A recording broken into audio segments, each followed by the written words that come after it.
दोस्तों नमस्कार। आज हम बात करने वाले हैं पाताल लोक वेब सीरीज के सीजन 2 को। सीजन 1 का वीडियो मैंने कुछ दिन पहले ही इस चैनल पर अपलोड किया है। अगर अभी तक आपने सीजन 1 नहीं देखा है तो उसके प्ले बुक का लिंक आपको डिस्क्रिप्शन बॉक्स में मिल जाएगा। सीजन 2 की शुरुआत में हम देखते हैं एक वेटर को जो अपने किसी गेस्ट के लिए मॉर्निंग का ब्रेकफास्ट लेकर जा रहा होता है। वेटर उस रूम के सामने जाता है और आवाज लगाता है कि रूम सर्विस सर, लेकिन दरवाजा नहीं खुलता। वो लगातार आवाज लगाता है लेकिन फिर भी जब दरवाजा नहीं खुलता तो दरवाजे को हाथ लगाता है। देखता है दरवाजा पहले से खुला होता है। वो अंदर जाता है और कंटिन्यूअस आवाज लगाता है कि रूम सर्विस सर, लेकिन उसे वो गेस्ट नहीं दिखता। वो देखता है उसका पर्स, उसका मोबाइल और उसका बैग भी वही सामने टेबल पर रखा होता है। तभी उसे बाथरूम से पानी के टपकने की आवाज आती है तो उसे लगता है हो सकता हो बाथरूम में हो। वो बाथरूम का दरवाजा नॉक करता है तो देखता है खुला होता है। वो आगे झांकता है तो उसके होश उड़ जाते हैं। वो देखता है पूरे फर्श पर खून फैला होता है और जब नजर उठाकर देखता है बाथटब में उस आदमी की डेड बॉडी होती है और उसका सर काटकर वहीं ऊपर रखा होता है। अब सीन शिफ्ट होता है और हम हाथीराम को देखते हैं। वो अभी भी वहीं जमुना पार थाने में इंस्पेक्टर होता है और हाथीराम अपने एक लेडीज कांस्टेबल के साथ अपने एसएचओ से बात करता है क्योंकि वो लेडीज कांस्टेबल आज अपने पोजीशन से रिजाइन दे रही होती है। तो एसएचओ बोलता है कि तुम्हें पता है तुम एक सरकारी नौकरी छोड़ रही हो। तो कांस्टेबल बोलती है सर मुझे पता है, मुझे एक इंश्योरेंस कंपनी में सर्वेयर की जॉब मिली है और जहां अच्छी सैलरी मिल रही है और वहां पर मुझे आगे बढ़ने के चांसेस भी दिख रहे हैं। यहाँ क्या होगा सर, मैं बहुत मेहनत करूंगी तो 15-20 साल में इंस्पेक्टर तक बन जाऊंगी, उससे आगे क्या। जब हाथीराम एसएचओ के केबिन से बाहर आता है तो देखता है एक औरत उसके कांस्टेबल से बात कर रही होती है और बार बार रिक्वेस्ट करती है कि मुझे साहब से मिलना है। तो औरत बताती है मेरा नाम गीता पासवान है और मैं बिहार के छपरा जिले से हूँ और मेरा हस्बैंड यहाँ दिल्ली में जॉब करता है, लेकिन कई दिनों से मेरी उससे बात नहीं हो पा रही। और तभी टीवी पर एक न्यूज दिखाई जाती है जहां हम देखते हैं अंसारी अब आईपीएस बन चुका था और वो अपने सीनियर ऑफिसर्स के साथ में एक प्रेस कॉन्फ्रेंस में होता है जहां वो लोग कल के हुए उस मर्डर केस के बारे में बात कर रहे होते हैं। और यहाँ हमें पता चलता है कि जो आदमी मारा गया उसका नाम थॉमस है और वो यहाँ दिल्ली में एक नागालैंड समिट में हिस्सा लेने आया था। एक्चुअली वो नागालैंड का एक पॉलिटिशियन था और वो यहाँ नागालैंड सदन में रुका हुआ था। तो वहीं एक पत्रकार पूछता है कि सर कि जैसे थॉमस यहाँ नागालैंड समिट में हिस्सा लेने आए थे, अब उनके मर्डर के बाद इस समिट पर क्या प्रभाव पड़ेगा। तो सेक्रेटरी जवाब देता है कि सेंट्रल गवर्नमेंट 20,000 करोड़ रुपए नागालैंड में इन्वेस्ट करना चाहती है ताकि नागालैंड का विकास हो सके और जहाँ तक मैं समझता हूँ इस केस से इस समिट पर कोई प्रभाव नहीं पड़ेगा। वहीं एक और पत्रकार पूछता है कि नागालैंड सदन के एक वेटर ने बताया कि थॉमस का सर उसके धड़ से अलग कर दिया गया था। तो डीएसपी साहब बोलते हैं इन्वेस्टिगेशन चल रही है और हमें कुछ भी पता चलेगा तो हम एक प्रेस कॉन्फ्रेंस के द्वारा आपको बताएंगे। अब हम देखते हैं डीएसपी साहब अंसारी पर नाराज होते हैं और पूछते हैं कि केस की इतनी इम्पोर्टेंट बातें प्रेस के पास कैसे पहुंच गई। तो अंसारी बोलता है कि सर मैंने वहाँ के सारे काम करने वालों को सख्त हिदायत दिया था कि इस केस के बारे में किसी से कोई बातें ना करें। अब सीन शिफ्ट होता है और हम हाथीराम को देखते हैं जो उस औरत गीता पासवान के साथ उसके हस्बैंड के रूम पर जाता है। तो हाथीराम देखता है कि रघु गीता का हस्बैंड वहाँ 4 लोगों के साथ एक रूम में रहता था। तो उसका रूम पार्टनर बोलता है कि सर रघु हमारे गांव से ही है और इसीलिए मैंने उसे अपने पास रख लिया था, लेकिन कुछ दिनों से उसकी हरकतें अच्छी नहीं थी और हमें लगता है उसका किसी औरत के साथ चक्कर था। वो देर रात को घर से बाहर बातें किया करता था। तो हाथीराम पूछता है आखिर रघु काम क्या करता था। तो बताता है कि 1 साल पहले तक तो वो बैंड में था, लेकिन सही से काम न करने की वजह से उसके मालिक ने उसे निकाल दिया। तो अभी फिलहाल वो आजादपुर मंडी में एक सेठ के वहाँ काम करता है। वही कांस्टेबल जब रघु का सामान चेक करता है तो कांस्टेबल को रघु के सामान में कुछ रेलवे की टिकटें मिलती हैं। जब वो चेक करता है तो देखता है वो टिकटें दिल्ली से नागालैंड के दीमापुर की थी। तो रघु के रूम पार्टनर बताते हैं वो अपने सेठ के काम से अक्सर नागालैंड जाया करता था। तो हाथीराम आजादपुर मंडी रघु पासवान के सेठ से मिलने जाता है तो बताता है कि रघु उसके लिए काम करता था, लेकिन 15 दिन पहले वो यहाँ से नौकरी छोड़कर चला गया। तो हाथीराम पूछता है आखिर रघु नागालैंड किस लिए जाता था। तो उसका सेठ बोलता बोलता है कि सर मेरा फ्रूट का बिजनेस है और नागालैंड से फ्रूट आते थे तो सामान को लोड और अनलोड करने के लिए मुझे अपने लेबर भेजने होते थे, तो मैं यहाँ से 3-4 लेबरों को अक्सर नागालैंड भेजता हूँ। अब हाथीराम वहाँ से निकलता है लेकिन अपने कांस्टेबल को बोलता है एक काम करो, पिछले 2 हफ्तों की दिल्ली रेलवे स्टेशन के सीसी फुटेज की कॉपी मंगवाओ और चेक करो और देखो ये सच बोल रहा है या झूठ बोल रहा है। तभी हाथीराम को कांस्टेबल मंजू का कॉल आता है और बताती है कि सर जिस तरह से रघु का हुलिया बताया गया था उससे मैच करती हुई एक डेड बॉडी मिली है।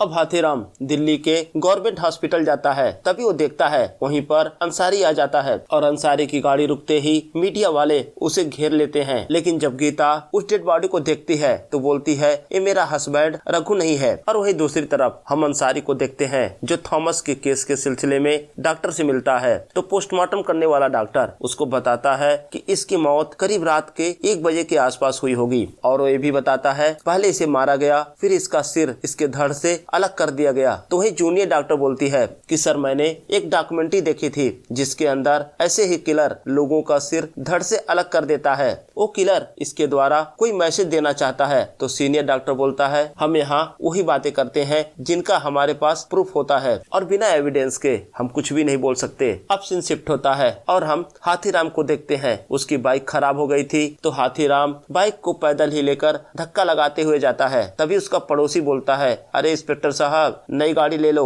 वहीं हाथीराम देखता है कि उसके घर के बाहर एक नई कार खड़ी होती है। जब घर के अंदर जाता है तो देखता है उसका साला आया होता है। अब हाथीराम की वाइफ बोलती है कि भैया ने आपके लिए एक जॉब देखी है और सैलरी भी 1.5 लाख रुपए महीने देने को तैयार है, और कब तक ये इंस्पेक्टर की नौकरी करोगे।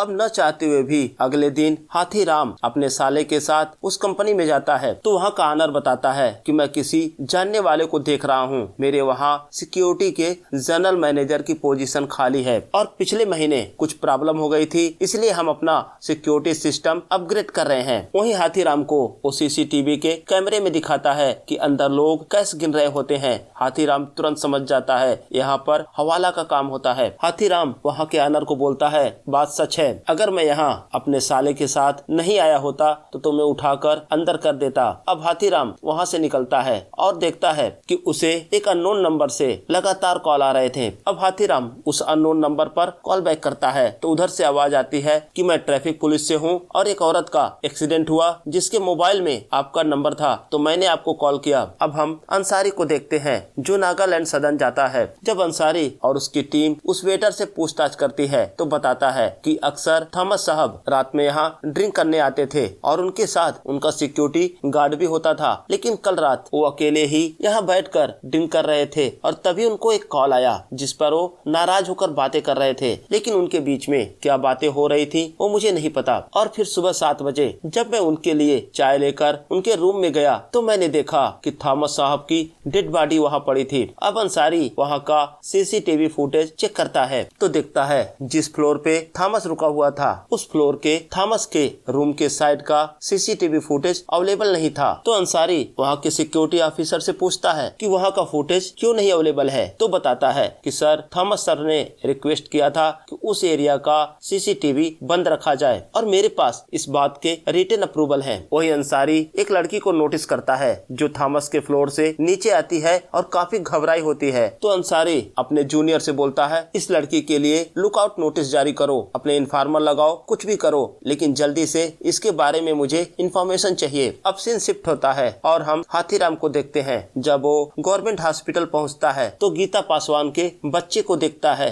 वो समझ जाता है कि गीता पासवान का ही एक्सीडेंट हुआ है। अब सीन शिफ्ट होता है और हम अंसारी को देखते हैं जो थॉमस के सिक्योरिटी गार्ड से बात कर रहा होता है और उससे पूछता है कि तुम सुबह से कहाँ थे, तो बताता है मैं चर्च गया था थॉमस साहब के लिए प्रे करने और साथ ही मैं कन्फेस भी करना चाहता हूँ। तो अंसारी पूछता है आखिर तुम क्या कन्फेस करना चाहते हो, तो बताता है अपनी गलती को, थॉमस साहब की सुरक्षा करना मेरी जिम्मेदारी थी जो मैं नहीं कर पाया। तो अंसारी पूछता है उस रात आखिर तुम थे कहाँ। तभी वहाँ एक औरत आती है और अंसारी को बोलती है कि सरे कल रात मेरे कमरे में था और ये नहीं चाहता कि ये सब बातें मेरे हस्बैंड को पता चले, इसलिए कुछ बोल नहीं रहा। और तभी अंसारी को उसके इन्फॉर्मर का कॉल आता है और उसे बताता है कि उस लड़की का पता चल गया है। अब अंसारी उस इन्फॉर्मर से मिलने जाता है। अब इन्फॉर्मर उन लोगों को एक क्लब में लेकर जाता है और वही अंसारी को ये बताता है, जब मैं पिछले साल नारकोटिक डिपार्टमेंट के लिए काम कर रहा था तभी मैंने उस लड़की को यहाँ देखा था। तो अंसारी क्लब के ऑनर से मिलता है और उस लड़की का फोटो उसे दिखाता है और पूछता है, क्या ये लड़की तुम्हारे वहाँ काम करती है? तो मना कर देता है। वो बोलता है, मैं इसे नहीं जानता। वो अपने मैनेजर से पूछता है तो बताता है, हाँ सर, इसका नाम रोज लिजो है और यहाँ काम करती है।